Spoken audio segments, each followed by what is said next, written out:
A very good morning to you. My name is Malcolm Graham Wood and I'm here at Core Finance to do my CEO interview. Today's guest is Andrew Benitz, the CEO of Jersey Oil and Gas. Welcome back, Andrew. Nice to see you. Good morning, Malcolm. It was a nice pleasure to be here with you. Good to see you. I was at your Capital Markets Day yesterday, so we've got a lot to talk about. But first of all, I wondered if, for those people who don't know yet that much about Jersey Oil and Gas, and it's been a roller coaster sort of 2 or 3 years, and I'm going to come back to individual bits in due course, but could you just give us an overview of what Jersey Oil and Gas does? Sure. So we're in the central North Sea, and we've been a UK E&P company since inception, which is back to 2015. We've had quite a journey. We started life with our primary asset in the Verbier license, and we successfully farmed that out to Equinor in 2016. That led to the Verbier oil discovery in 2017. As you say, we've had roller coasters of exploration wells followed by appraisal wells. But during that course of time, we began to understand the potential of the greater Bucken area. And so what's been transformational for 2019 has been that following successful awards in the summer, we have increased our discovered oil volumes by 25 times, and we're now sitting as operator with 100% working interest in a significant new area hub that has the potential to be as large as the Golden Eagle, which was a highly successful development in the Central North Sea. Absolutely. So you've increased the discovered oil in the portfolio. You've increased your market cap from next to nothing to 40 to 50 million pounds, and you invested, I think I saw yesterday, 12 million pounds for a potential $1 billion worth of oil. That's right, yeah. So we've invested around 12 million pounds of shareholder capital to date, and we're now sitting on 120 million barrels of discovered oil volumes, so at an acquisition cost of around 6 cents a barrel in the ground. It is an achievement, yeah. Now, that's very impressive. Up till recently, shareholders in the market have been concentrating on your Verbier block, which we'll come back to later, and around which you did a very substantial 3D seismic survey last year, if I remember correctly, which may have been what led you to the Greater Bucken area. Let's get into this Greater Bucken area in some detail. What have you been up to? I'd be interested to see. You know, that it's got 3 licenses in it, and it came as part of the 31st round, in which you were very close to the OGA, the Oil and Gas Authority. Talk us through in a bit of detail what it all looks like. So as we've been progressing the Verbier exploration efforts together with our partners Equinor and Cieco, we began to understand the potential of the wider area, the Greater Bucken area, and Bucken, as a core field, sits 6 kilometres away from Verbier. So in fact, behind the scenes, we've actually been looking at Bucken for over 2 years, and that culmination of subsurface work was absolutely critical. So when the OGA launched the 31st supplementary licensing round at the beginning of this year, we were already a step ahead, and we'd been planning the opportunity of increasing our acreage position in this area. And you rightly point out the 3D seismic. We acquired that, we pre-funded this very large 3D new survey, not only covered P2170, but about 3 times the area. And in fact, that 3D survey covers the whole of the acreage that we've been awarded in the 31st supplementary round. So what we're sitting on today is we've grown from Verbier to now having a core asset in Bucken, which we own 100% of. This is a field that has the potential to recover 80 million barrels of oil. To the north, we have the J2 discovery and Verbier, which are viable tieback candidates to the Bucken. And to the east is Glen, which is another tieback opportunity. In aggregate, those discovered oil fields have the potential to extract more than 140 million barrels of oil. Good. Well, I'm going to come back to the exploration business in a minute. What I'd like to do, because you say actually that you've been looking at it for 2 years, but Bucken effectively ceased production in 2017, which must mean when you were looking at it, but that can be a production asset pretty quickly. What's the plan with Bucken itself?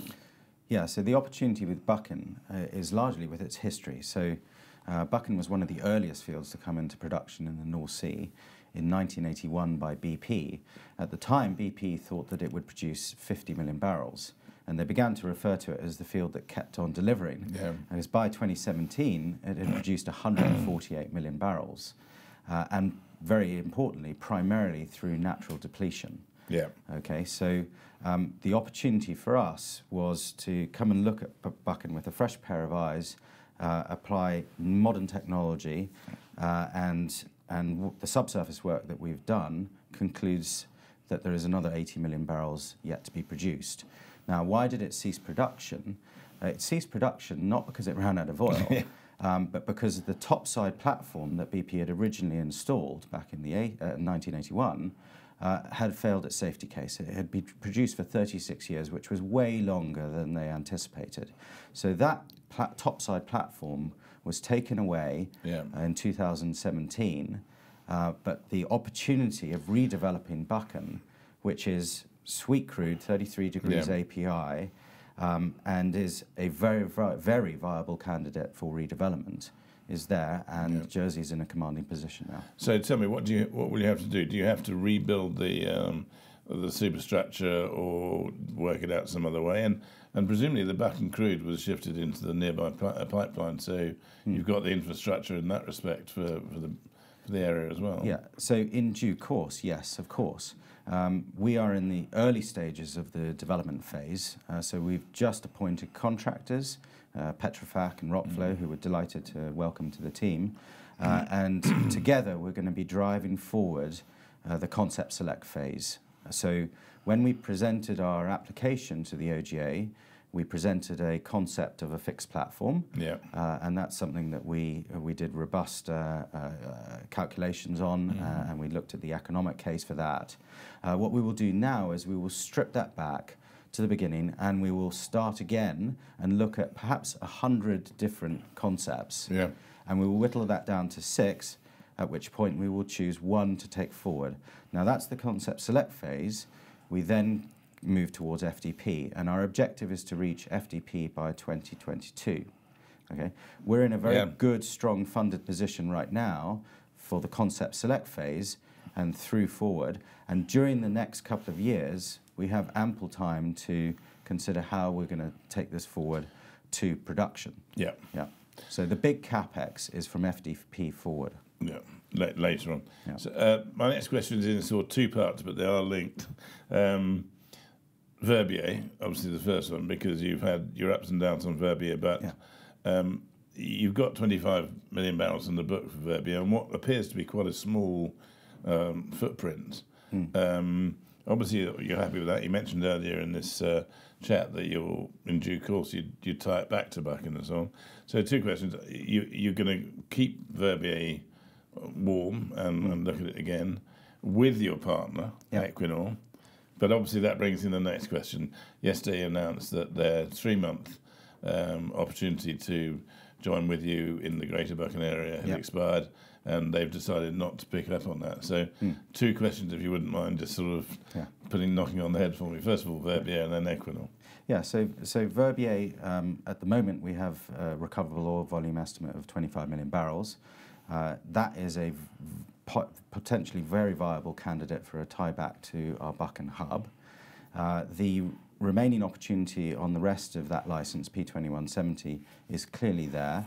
Equinor continue to mature that asset, that license, and the various assets that exist on there. And it's not just the Verbier discovered volumes that are attractive. There's also opportunity to the north of Verbier, in a deeper horizon in the Skieth. And also, let's not forget the Cortina prospect, which is a very, very viable candidate for future drilling. So there's quite a lot of future activity on P2170, and that remains very exciting to us. So yes, absolutely, we continue that 18% non-operated interest. We continue our strong working relationships with Equinor on that particular project, and we're very excited about that. The point about Equinor deciding not to join the party on the Greater Bucken area development plans, I'm very relaxed about that. We gave them that option at this very early stage in the development. because of our good working relationship with that company, and we were pleased to do so. We are absolutely committed on taking the Greater Bucken area plans forward, and we look forward to working with Equinor with respect to possible tiebacks to Bucken. But our core focus as a company now is working on this concept select phase and building out this development project. And it is a really sizable development project. Yeah. So there's a lot of excitement. There's the discovered volumes of around 140 million barrels, yeah, which sets it apart from so many other developments. Yeah. It's the potential to work in an area concept, and that was one of the things that the OGA acknowledged in our application. We've been looking at it in a wider context. How can we bring other discovered resources into the Bucken hub? Yeah. And that's a really exciting proposition. So the fact that we sit there with today 100% working interest in a major new hub development in the heart of the central North Sea is a massive value proposition for us as a company. And you wouldn't normally be farming out or looking for partners in that until, as you say, the FTP or sort of 2022, around that sort of area. So this was just unusual in the sense of your existing relationship with Equinor. Exactly, and that's the reason why we wanted it, and we want to demonstrate industry collaboration, and that's absolutely key to us, and we'll continue to do that going forward. But now we have multiple optionality on how we take this forward. We've got a couple of years of relatively low cost spend as we get towards FTP, and during that time we will be de-risking this project. And when you de-risk a project like this, you create value. Yeah. And so down the line, yes, of course, we will consider farm outs, but we will consider farm outs for value. Yeah. And it's too early now, I think. Just to finish up on all that and the Greater Bucken area and everything else, you released a new CPO yesterday, which was pretty much in line with what people were expecting. Were you happy with the, I know that at the meeting yesterday, it was discussed as it sort of came in different sort of laterals to a certain extent. Yeah. Were you happy with the CPR you got yesterday? Absolutely. The CPR demonstrates the commercial viability of this project. So we've got sizable resource volumes that are discovered, and we have a project value of around $1 billion post-tax at today's discounted levels, and the opportunity to generate free cash flow in the future of $2.5 billion. It's a very, very sizable project, and that is just the base case valuation. Yeah. That does not consider any further exploration potential within the Greater Bucken area. Not bad for a company with a market cap of 40 to 50 million, as you said. I agree. We've got a market cap of 40 with a project that's got an NPV valuation today of $1 billion, and an opportunity to generate material amounts of free cash flow. Yeah. So as we de-risk this project through the concept select phase, I believe that the industry and the market will really sit up and take notice of a project of this scale. Yeah. Just to say that in this process you've acquired 3 licenses, 3 blocks, and a whole bunch of stuff. What I'm trying to do now is say, we've got Bucken, which will produce, subject to the various bits and pieces of infrastructure. You've got potential for quite a lot of exploration as well. I mean, you mentioned 1 or 2 of them, but I've written down Glen and Zermatt and J2 and Andrew and Capri and Chamonix, and So the list, explain the difference between all the potential exploration. Because some of it's within Verbier and maybe part of Verbier, and some of it's part of Greater Bucken. Absolutely, the list has grown substantially, and let's not forget that when the oil price was below $30 in 2016. We managed to do the first successfully promoted farm out of an exploration prospect at that time. And very quickly, I remember. And it was done quickly. We now have discovered oil and 120 million barrels of it, and all the exploration potential. So yes, you point out we've been awarded 4 blocks covering 3 licenses, and they all have different work streams. So off to the west, we've now identified 3 new opportunities: Zermatt, Courchevel, and Chamonix. Zermatt and Chamonix are stacked on top of each other, so they have the potential to be drilled with 1 well. They have prospective resources at this stage. We're estimating them to be in excess of 60 million barrels of recoverable oil. We've got Glen off to the east, which is a discovery that was discovered initially in 1975. We're working that project through its initial term to identify opportunities on further drilling on Glen.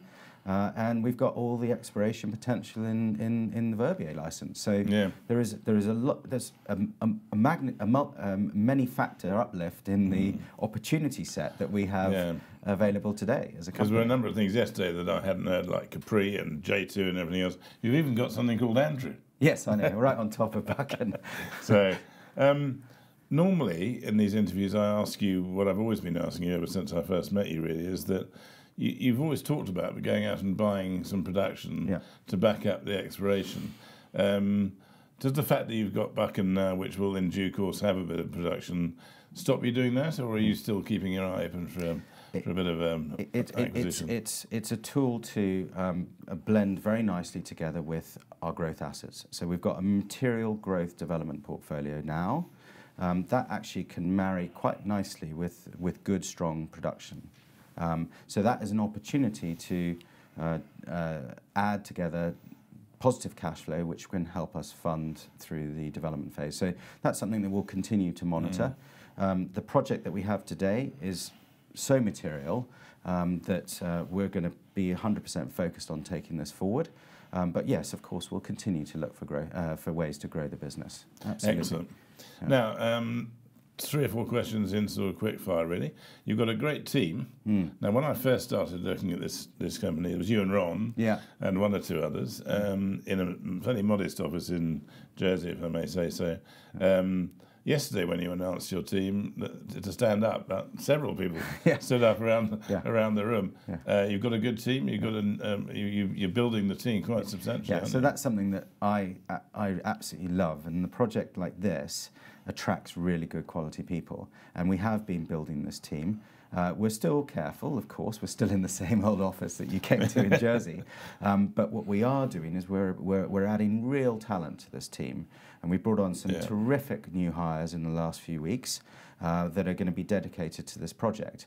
And to me, that demonstrates the quality of the project. You start to attract really good, solid professionals that want to be part of this project and part of this dream, and that's exciting. Yeah. Excellent. One of the new-ish additions is Verbier, who's your CFO. Yes. I need to ask a question about how all this is funded. You mentioned earlier in the interview that you're fully funded, but how does the funding look like at the moment at Joel? So we're well funded for our firm commitments going into the concept select phase and beyond that, in fact.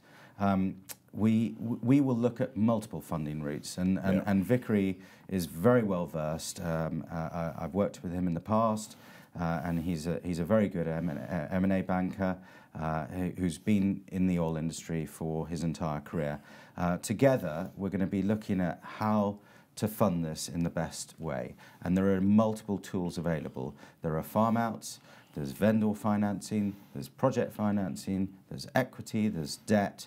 There's acquiring production and cash flow. So there is a whole variety of ways to structure this. And there are some good examples in the industry recently of successfully funding their projects to get to first production. And we can do that. And what we've got to demonstrate is the quality of the asset that we have. And if you start with Bucken, there is a field there that's produced successfully for 36 years and has still got a heck of a lot of oil in the ground that could be produced going forward. So that to us is a massive de-risker for getting the Greater Bucken area back on stream. Great. 2 quick questions before we have to finish off, but I know you're talking to the AGA about becoming the first zero oil and gas basin in terms of in the UK net zero by being a member of the ONGTC. Yes, I'm interested in a little bit in that because you were quite proud of that when you talked about it yesterday. So what we've done is now that we've got this project and we want to take it forward, we're very conscious about our license to operate. Okay, so we're starting to think very carefully about how we can be a company for the future. And what that requires is being very mindful of our ESG requirements. And I see that as an opportunity to make us more investable and to deliver a project that can be sustainable as possible. Okay, we recognise that we're an oil and gas producer, but we can be a very efficient oil and gas producer. And I'll give you an example, because the best way to rank and measure offshore installations is the amount of kilograms of CO2 per barrel that is produced. Yeah. Now, our partners Equinor have done a phenomenal job. They've just brought on Johan Sverdrup, and they've brought it on with less than 1 kilo of CO2 per barrel. The global average is 18. So if a project of that scale can achieve that result, then that, to me, is a really exciting target for the Greater Bucken area. And so I look forward to the ESG being absolutely critical component to our company going forward. Brilliant. So you've answered the second question, because that was the ESG. Right. And I was confident yesterday that you had all the boxes ticked in that particular area. Now, we've run through the time in absolutely no time at all. It seems like it's only been a couple of minutes, but so finally, the usual question. We've heard of your vision and what's going on, and things have changed quite a lot a huge amount in the last year or two. How do you see JOG in the next year to 18 months? Big development, not big movement, but how would you like to, if you came back in 12 to 18 months' time, we have a chat? What would you say? I think we're growing up as a company. We have a proposition which has a very, very sizable new area hub project that we're going to be taking forward. So where do I want to see ourselves in 12 months' time? I'd like to deliver our concept select phase. So we de-risk this project to a point where we've selected a concept to take forward to FDP. So that's our target. I think we've got a number of work streams in parallel. There's the remaining exploration opportunities in the wider area that we've got to progress, but there's a core focus on those discovered volumes and then taking them forward through that journey to FDP. And that is, in my opinion, how we're going to create value for our shareholders over the course of the next 12 to 18 months. Well, it sounds like a very exciting journey, and I wish you the best of that. Thank you. And thank you for joining me. Today's CEO interview at Core Finance has been with Andrew Benitz, the CEO of Jersey Oil and Gas. It's been a great pleasure to see Andrew again. I look forward to seeing you again on my next interview, and wish you well. Thank you very much. Bye now.